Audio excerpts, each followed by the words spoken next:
एक परीक्षण करके दुनिया को इस वक्त हैरान कर दिया है। और परीक्षण किस चीज का किया है? एक बड़े बम का। लेकिन इस बम की बड़ी खासियत है, ये तबाही तो खूब मचाएगा, पर इसको लेकर अभी तक दुनिया के सुपर पावर देशों ने कोई कानून नहीं बनाया, क्योंकि इस तरह का कोई बम होगा ये सोचा नहीं गया था। ये बम न तो अमेरिका के पास है और न ही भारत के पास है, लेकिन अमेरिका और भारत के पास अब दूसरे विकल्प जरूर है। और एक रिपोर्ट ने पाकिस्तान को टेंशन में डाल दिया है कि भारत ने मात्र 12 सालों में क्या कर दिया है इस क्षेत्र में और कितने हथियार जमा कर लिए हैं। जियोपॉलिटिक्स में बहुत कुछ चल रहा है। हमेशा की तरह CIS न्यूज नेटवर्क के इस एपिसोड में जानने को मिलेगा बहुत कुछ। आइए जानते हैं इन खबरों को विस्तार से। अमेरिका ने दुनिया को हैरान किया था जब ये खबर निकल कर आई थी। स्क्रीन पर एक आर्टिकल देखिए कि अमेरिका एक ऐसे बम का ऑर्डर दे रहा है जो ग्रेविटी बम कहलाएगा और ये लिटिल बॉय से 24 गुना ज्यादा शक्तिशाली होगा। और तब से ये कहा जाने लगा कि क्या दुनिया तीसरे विश्व युद्ध की तरफ नहीं जा रही है। एक डर पैदा हो गया कि अमेरिका ऐसा क्यों कर रहा है, पर ऐसा लगता है जैसे कि अमेरिका भी स्थिति को और ज्यादा बढ़ाने और प्रदर्शन करने के लिए मजबूर हो रहा है। स्क्रीन पर द इकोनॉमिक्स टाइम्स का एक आर्टिकल देखिए, उसमें ये कहा गया था कि क्या ईरान को, चाइना को, नॉर्थ कोरिया को और रूस को टेंशन होना चाहिए, क्योंकि अमेरिका ने पावरफुल B6113 न्यूक्लियर बम को बनाने का सोच लिया है और इसको लेकर अब अमेरिका आगे बढ़ रहा है। पॉलिटिको की एक खबर देखिए जिसमें ये कहा गया कि ट्रंप जिस तरीके से कर रहे हैं ना, कहीं ऐसा न हो कि शीत युद्ध वाला समय आ जाए। जैसे शीत युद्ध के समय दुनिया के देश अपने अपने हथियारों को तेजी से बढ़ा रहे थे, कहीं ऐसा ही कुछ न हो। लेकिन अब चाइना ने चुपके चुपके कुछ ऐसा आविष्कार किया है जो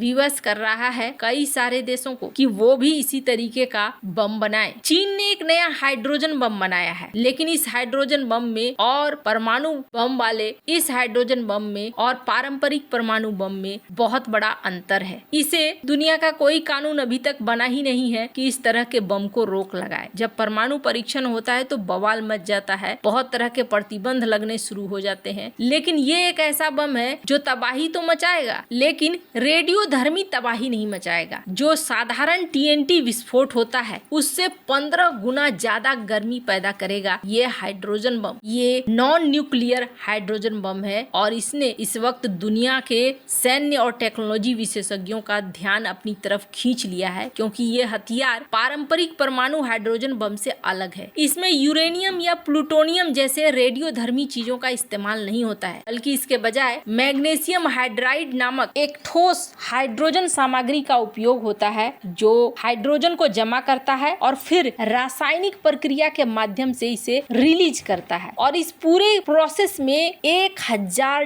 डिग्री सेल्सियस तक का तापमान पैदा हो जाता है। इसका मतलब है साधारण भाषा में समझिए, एक ऐसा बहुत बड़ा आग का गेंद, फायरबॉल, जो कि बहुत लंबे समय तक जलेगा और 1000 डिग्री सेल्सियस तक का तापमान पैदा करेगा। इसका इस्तेमाल कहाँ कहाँ हो सकता है? बड़े क्षेत्र में तबाही मचाने के लिए हो सकता है। इसे बनाया किसने है? China state ship building corporation के 705 रिसर्च इंस्टीट्यूट ने इसे विकसित किया है। और ये माना जा रहा है कि जंग के मैदान में ना अब एक नई टेक्नोलॉजी का युग शुरू होगा। ये रेडियोधर्मी नहीं है, यानी कि रेडिएशन नहीं फैलाएगा। सबसे बड़ा डर यही होता था। हाल ही में एक थिंक टैंक ने ये कहा कि हमें भारत के ऊपर अगर दबाव डालना है कि हम हमला भी कर दें और भारत सीज फायर करने के लिए मजबूर भी हो जाए, तो हमें इस्तेमाल करना चाहिए tactical bombs, tactical nuclear bomb, जो अपने ही क्षेत्र में छोड़ेंगे और थोड़ी दूर तक ये तबाही मचाएगा, रेडिएशन मचाएगा, जिसमें कि सीमा के उस पार जो है सैनिक वगैरह वो इसके चपेट में आ जाएंगे। भारत के ऊपर हम बड़े बम तो फेंकेंगे नहीं, न्यूक्लियर बम, इसलिए भारत इसका जवाब हमें देगा नहीं। और अगर भारत हमें बड़े बमों से जवाब देने की कोशिश करेगा तो फिर दुनिया इसमें बीच में कूद जाएगी और ऐसे में भारत को हम घुटनों पे ला सकते। ये सारा प्लान उस समय बन रहा था। अब होता क्या है कि अगर आप पड़ोस के देश में भी फोड़ते हो, परमाणु बम ही दाग देते हो, तो उसका रेडिएशन फैलेगा और उसका रेडिएशन जहां तक जाएगा, चाहे बॉर्डर के इस पार ही क्यों ना, जिस एरिया तक जाएगा वो वहां पर प्रदूषित होगा। तो ऐसे में ये वाला जो बम है, अगर इस बम का इस्तेमाल किया गया तो ये बम हाई टेम्परेचर पैदा करेगा, लंबे समय तक, मतलब जलाकर राख कर देगा। और चूंकि ये परमाणु हथियार नहीं है, जब परमाणु हथियार नहीं है तो NPT जैसे अंतरराष्ट्रीय नियमों के दायरे में नहीं आता है, जिससे चीन को अपनी सैन्य क्षमता बढ़ाने की अधिक आजादी मिलती है। अब माना जा रहा है कि आखिरकार चाइना इसका निर्माण किसके लिए कर रहा है। चाइना के एक नहीं बहुत दुश्मन है। चाइना हो सकता है ताइवान के ऊपर ऑपरेशन करे, हो सकता है भारत को भी समझाए, या हो सकता है साउथ चाइना सी में इतने उसके आसपास के पड़ोसी हैं, तो